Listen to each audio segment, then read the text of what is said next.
Good morning. Today's Wednesday, February 9th, and we're bringing you the latest news making headlines to help start your day. Developing right now, a homeless camp near the Capitol building in Atlanta is being asked to pack up and leave immediately. Our Tori Cooper is there with what police and advocates are saying. Tori? This encampment here on Central Avenue, right across from the Capitol, is really sitting on borrowed time this morning. Take a look. This is what we're seeing out here. We have dozens of tents. We have people in sleeping bags. It's almost freezing out here. It's in the 30s, as Ella's been mentioning. The people I've been speaking to say that the city has been out here. They've collected some information. They obviously told the individuals out here if they were not out of here by 4:30 this morning, then they could face getting arrested. They say they need to be advocating and helping with more resources that need to be showing up here, rather than telling people to leave. People came out here, got social security numbers, they got all our information, and supposed to been in a hotel by this morning, and this been going on since last week, so we ain't got no hotel room. Everybody's still sleeping out here, as you see, and hey, we need help, man. Now, Rodney, who you just heard from, told me that he watched 3 people die on this street corner. Many people say these are their friends. These are people that are in their 60s, people who have been asking, when is that hotel showing up? They said they were going to come out here. They collected my social security number. When are they going to be out here? And unfortunately, they didn't make it. So obviously that's been a real battle out here for the individuals. 311, they say that it's been a challenge for them. We're going to continue to be out here this morning at 9 a.m. We're going to hear from the other people that we spoke to and the challenges they've been facing just trying to make it out here on this corner. Reporting live in downtown Atlanta, I'm Tori Cooper, CBS 46 News. Yeah, really difficult to hear and see what they're going through. Tori, thank you so much. Now at 6:36, we're keeping an eye on Today with the stories you need to know. Today, we're expecting to hear or learn more about a fugitive wanted for murder and busted here in the metro. U.S. Marshals found and arrested 19-year-old Adaris Black in Sandy Springs. He's accused of killing 18-year-old Nakia Crawford in Ohio back in 2020. Detectives believe Black may have been looking for someone else in a similar car when he reportedly shot Crawford. Right now, it's unknown why Black was in Georgia. Today, Atlanta Public Schools is hosting a ribbon cutting for the first 2 Atlanta community schoolyard sites. These are plans for the sites at L.O. Kimberly Elementary School, that's in Southwest Atlanta, and John Wesley Dobbs Elementary in Lakewood. The program is part of a national effort to expand community access to school playgrounds during non-school hours. Hyundai and Kia are warning the owners of nearly 500,000 vehicles to park their cars outside. They say the anti-lock brake can short circuit and spark flames. The issue affects 350,000 Hyundai Santa Fe and Tucson SUVs and 125,000 K900 sedans and Sportage SUVs. iPhones are soon going to be able to accept payments from other phones. Apple announcing a new tap to pay feature. It'll let you tap your phone together with another one to complete a transaction. It also works with contactless credit cards. The new capability is scheduled out this spring. It's called Stripe. It'll allow businesses to ditch the hardware or payment terminal. Well, the Super Bowl is just a few days away, and the Cincinnati Bengals have touched down in Los Angeles for the matchup with the Rams. The Bengals will practice at UCLA's Drake Stadium for the rest of the week. Meanwhile, Americans are shattering gambling records. More than 31 million Americans will bet over $7 billion on Sunday's showdown. Welcome back, 6:43. There are new developments this morning. Democratic candidate for Georgia governor Stacey Abrams is apologizing for failing to wear a mask while at a school. Yeah, this has happened over the last few days, and we've had some developments where Stacey Abrams, a picture surfaced on a Twitter account actually run by Stacey Abrams and her supporters, and there you see it right there. She's not wearing a mask, so now she's come out and publicly apologized for that after initially not doing so. Protocols matter, and protecting our kids is the most important thing, and anything that can be perceived as undermining that is a mistake, and I apologize. Stacey Abrams had obviously faced a lot of heat from her Republican opponents in that race.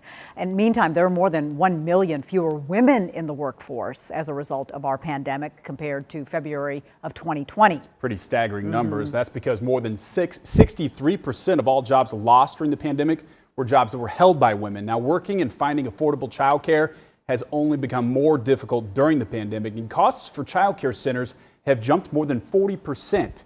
Forcing many to shut down.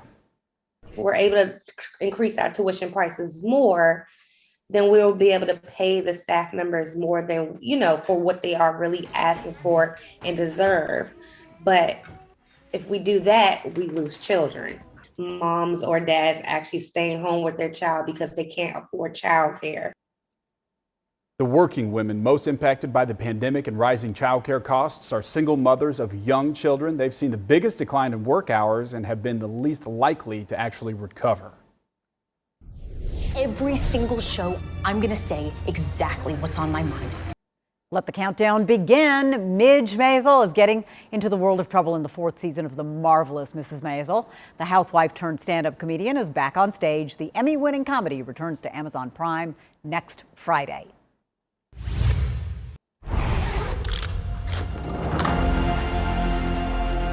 A year of work for a 4-minute flight. Isn't that something? We're all ready if you are, sir.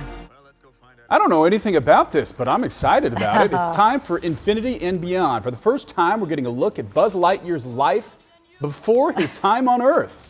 In the Toy Story series, of course. That's what you know Buzz Lightyear from. Of course. This first trailer shows the legendary Space Ranger in action. It's already been viewed 8 million times since it came out yesterday. By the way, if Buzz Lightyear's voice sounds familiar, it's the voice of another famous captain, Chris Evans.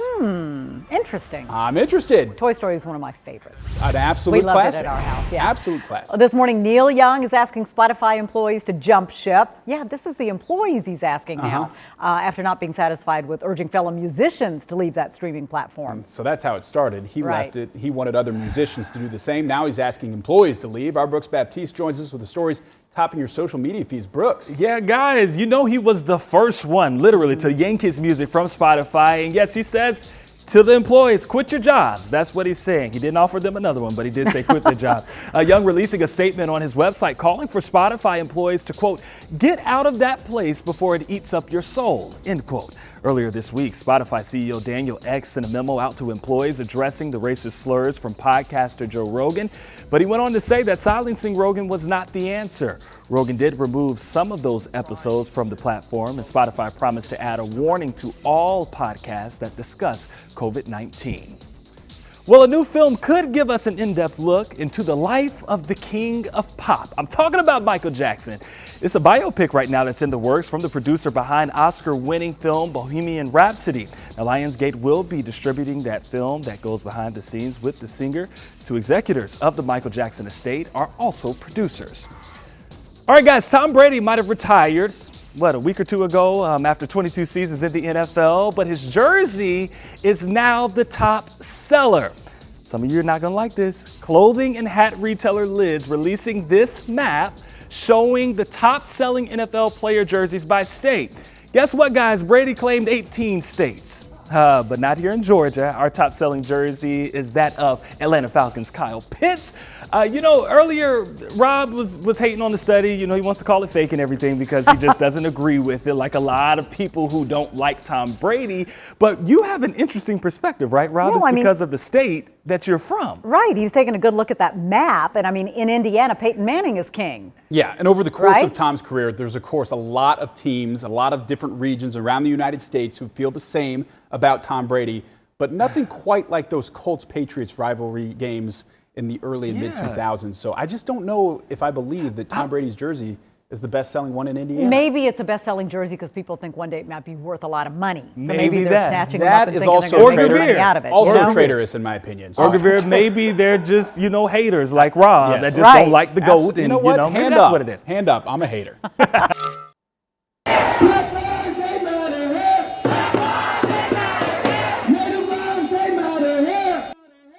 Dozens of protesters once again taking to the streets in Minneapolis demanding justice for Amir Locke.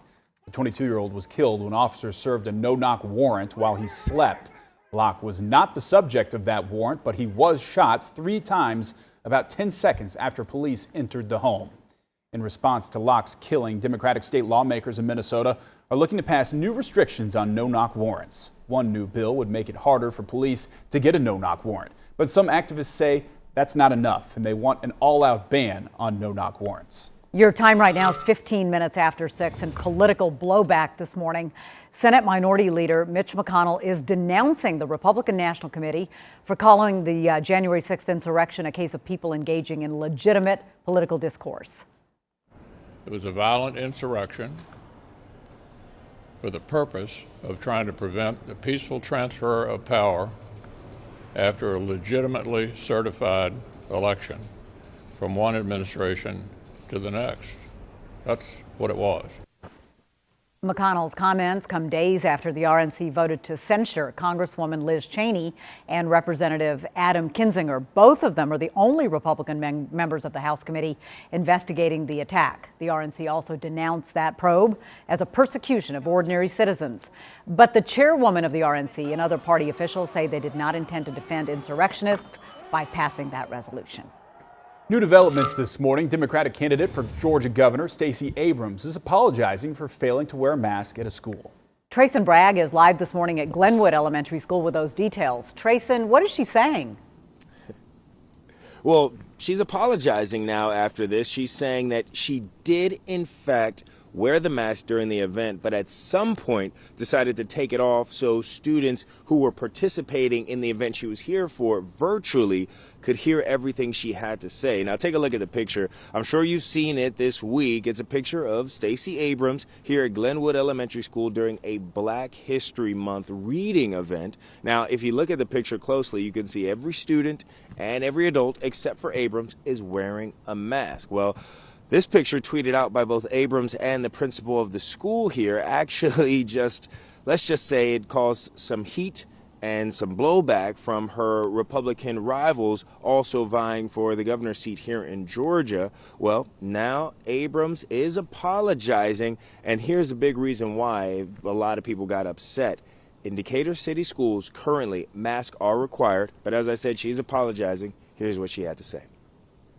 Protocols matter, and protecting our kids is the most important thing, and anything that can be perceived as undermining that is a mistake, and I apologize.